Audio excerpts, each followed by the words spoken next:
Good morning students. आज हम अपनी व्याकरण का प्रथम पाठ पढ़ने जा रहे हैं, भाषा और व्याकरण। सबसे पहले मैं ये बता देना चाहता हूँ कि ये जो पाठ है वो आपकी पिछली कक्षा की जो व्याकरण की पुस्तक है उसमें है। इसलिए प्यारे बच्चों, आप ये पाठ उस पुस्तक से भी पढ़ सकते हैं, लेकिन फिर भी मैं यहाँ इस पाठ को 3 भागों में अलग अलग वीडियो बना बना करके आपके पास में भेजूँगा। उसमें ध्यानपूर्वक उस चीज़ को सुने, ग्रहण करें और अंत में जो प्रश्न पूछे जाएं उनको आप लिख करके उनका उत्तर वो भेजें। तो अब हम सर्वप्रथम बात करेंगे भाषा क्या होती है। उसके बाद में हम भाषा के बारे में जानने के बाद में हम पढ़ेंगे व्याकरण क्या होती है। तो सर्वप्रथम हम भाषा के बारे में जानेंगे। तो भाषा शब्द की उत्पत्ति है वो भाष धातु से हुई है। इसका अर्थ होता है कहना, बोलना या प्रकट करना। कि कोई भी बात है वो आप कह रहे हैं, बोल रहे हैं या किसी के सामने प्रकट कर रहे हैं।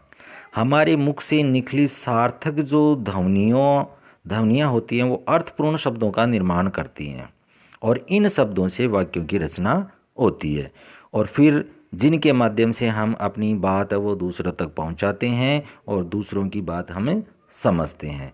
इसलिए प्रत्येक समाज संदेशों का आदान प्रदान वो किससे करता है? भाषा के द्वारा करता है। इसलिए भाषा को सामाजिक व्यवहार का माध्यम माना गया है कि सामाजिक व्यवहार अर्थात समाज के अंदर हम जो व्यवहार करते हैं वो किसके द्वारा करते हैं? हम भाषा के द्वारा करते हैं। अब इसकी परिभाषा क्या हुई कि जिस साधन के द्वारा मनुष्य अपने भावों और विचारों को बोलकर या लिखकर एक दूसरे पर प्रकट करते हैं या एक दूसरे के सामने प्रकट करते हैं, उसे हमें भाषा कहते हैं। अब बात करेंगे हम इसके भाषा के रूपों की। अब अनेक विद्वानों ने इसके 3 भेद बताए हैं, कुछ विद्वानों ने इसके 2 भेद बताए, लेकिन मैं यहाँ एक बार स्पष्ट करना चाहूँगा प्यारे बच्चों कि जो सांकेतिक भाषा होती है जिसके अंदर संकेतों के द्वारा कोई भाव या विचार प्रकट करते हैं, वो ऐसे होता है उसके अंदर कि कोई भी बात आप पूर्णतः स्पष्ट नहीं कर पाते। कि जैसे कोई बच्चा है छोटा, वो संकेत के द्वारा अपनी मन की बात करता है। कोई मूक अर्थात कोई बहरा या गूंगा व्यक्ति है, वो भी क्या करता है? अपने मन के विचार वो इशारों के माध्यम से प्रकट करता है। लेकिन जो गूंगा या बहरा जो व्यक्ति है वो क्या बोल रहा है आप उसको पूर्णतया से ढंग से समझ नहीं सकते। इसलिए इस रूप को व्याकरण की दृष्टि से स्वीकार नहीं किया गया है। इसलिए इस भाषा के इस रूप को हम महत्व नहीं दे सकते। केवल 2 ही रूप होते हैं, वो होता है पहला मौखिक और दूसरा होता है लिखित, जो आपकी स्क्रीन पर दिखाई दे रहा होगा। मौखिक जो भाषा होती है वो क्या होती है? जब परस्पर बातचीत के माध्यम से विचार प्रकट किए जाते हैं तो वो होता है मौखिक भाषा। जैसे कोई 2 बच्चे हैं आपस में बातचीत कर रहे हैं, घर के अंदर हमारे कोई 2 मेहमान आ गए या घर के परिवार के जो सदस्य हैं वो बैठे बैठे बातचीत कर रहे हैं, तो ये जो रूप हुआ वो कौन सा हुआ? मौखिक रूप। अब हम बात करेंगे दूसरा लिखित रूप। लिखित रूप कौन सा आता है? जिसके अंदर कोई भी व्यक्ति अपने विचार क्या करता है? लिख करके दूसरे के सामने प्रकट करता है। अब लिख करके उसके लिए क्या बताया गया है कि कुछ लिपि चिन्ह होते हैं। जैसे हिंदी की कौन सी लिपि होती है? देवनागरी। तो देवनागरी लिपि के जो चिन्ह होते हैं उनके अंदर हम क्या कौन सी भाषा लिख सकते हैं? हिंदी लिख सकते हैं। तो वो चिन्ह क्या होते हैं? उन चिन्हों को लिखते हुए हम क्या करते हैं? अपने विचार प्रकट करते हैं। अब इसमें क्या कर सकते हैं हम? कोई पुस्तक लिखी हुई है वो किस में आएगी? लिखित भाषा में। कोई समाचार पत्र न्यूज़पेपर है वो किस में आएगा? लिखित भाषा में। कोई कुछ भी लिखा हुआ हो वो सब के सब किस में आएंगे? लिखित भाषा में आएंगे। इसलिए लिखित का मतलब होता है लिखा हुआ। मौखिक होता है जिसमें केवल मुख से अर्थात हम मुख के द्वारा अपने किसी के सामने कोई भी विचार प्रकट करते हैं वो मौखिक, और जो लिख करके हम विचार प्रकट करते हैं वो लिखित। अब बात करेंगे हम संसार की भाषाओं की। अब भाषा हमें पता है कि हमारे भाव और विचारों को अभिव्यक्त करने का माध्यम है। तो संसार में अनेक भाषाएं बोली जाती हैं, लिखी जाती हैं और पढ़ी जाती हैं। भिन्न भिन्न देशों में भिन्न भिन्न भाषाओं का विकास हुआ और उनकी लिपियां और उनकी उच्चारण विधियां अलग अलग सबकी बनाई गई हैं। तो संसार के अनेक क्षेत्रों की पहचान है वो वहाँ की भाषा से होती है। जैसे अंग्रेजी है, फ्रेंच है, स्पेनिश है, जापानी है, अरबी है, फारसी है, रूसी है आदि प्रमुख संसार की भाषाएं हैं। अब भारतीय संविधान में जो हमारा संविधान है उसके अंतर्गत हमें 22 भाषाओं को स्वीकृत किया गया, अर्थात 22 भाषाएं हैं वो भारतीय संविधान में स्वीकृत की गई हैं। भारत में वैसे तो अनेक भाषाएं प्रचलित हैं, लेकिन फिर भी केवल संविधान में केवल 22 भाषाओं को ही मान्यता दी गई है। वो कौन कौन सी हैं?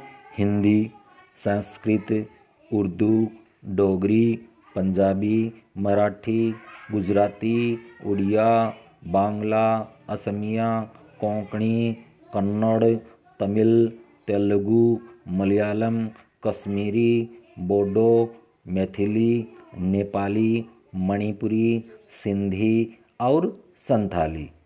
ये भारतीय संविधान द्वारा स्वीकृत 22 भाषाएं हैं जो अपने अपने क्षेत्र में इन भाषाओं का प्रयोग होता है।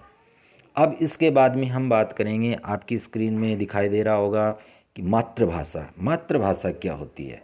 मातृभाषा होती है, वैसे तो आमतौर पर हम बात करें तो सीधे स्पष्ट रूप में बात करें तो मातृभाषा होती है माता की भाषा, अर्थात जो हमारे परिवार के लोग बोलते हैं, जैसे माता पिता है, दादा दादी है, वो जो बोलते हैं वो कौन सी भाषा होती है? हमारी मातृभाषा होती है।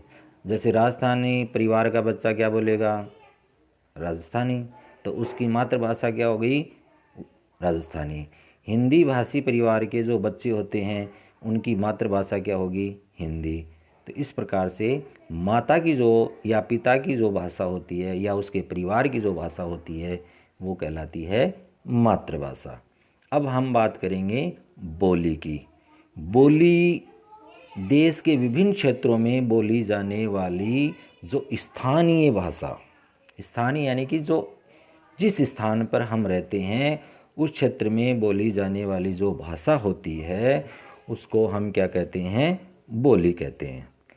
अब देखिए, हम जैसे गुड़ा क्षेत्र में रहते हैं या नवलगढ़ क्षेत्र में रहते हैं तो अब हम सब देखेंगे कि यहाँ की जो बोली है वो झुंझुनू की, या ये मान के चलो कि आप हरियाणा में जा रहे हैं या सूरजगढ़ में जा रहे हैं तो वहाँ की बोली में और आपकी बोली में बहुत रात दिन का अंतर आपको नज़र आएगा।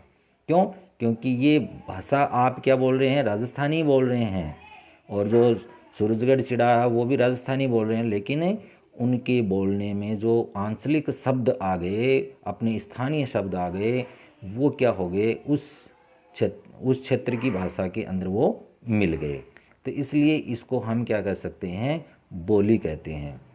अब बोली के बारे में ये बताने के बाद में बताया जा रहा है कि प्राय इसमें साहित्य की रचना नहीं होती है। बोली के अंदर कोई भी साहित्य की रचना नहीं होती है, और भाषा है उसके अंदर कोई भी साहित्य की रचना हो सकती है। इसलिए एक बात मैं ये यहाँ बिल्कुल स्पष्ट करना चाहता हूँ प्यारे बच्चों कि भाषा का जो क्षेत्र होता है बहुत ही विशाल होता है। यानी कि जैसे पूरे भारत के अंदर हिंदी बोली जाती है, समझी जाती है, और राजस्थान में भी पूरे के अंदर है ना भाषा कौन सी है? राजस्थानी है। तो पूरे राजस्थान में राजस्थानी बोली जा रही है, लेकिन बोली एक नहीं है। अंचल विशेष के कारण उनकी जो बोलियां हैं वो बदलती गई हैं और बदलती रहेंगी। आज के लिए इतना ही काफ़ी, धन्यवाद। आगे मैंने कुछ PDF फाइल में कुछ प्रश्न पूछे हैं, वो आप लोग उनको लिखेंगे और लिख करके उनका उत्तर है वो मुझे भेजेंगे। जय हिंद, जय भारत।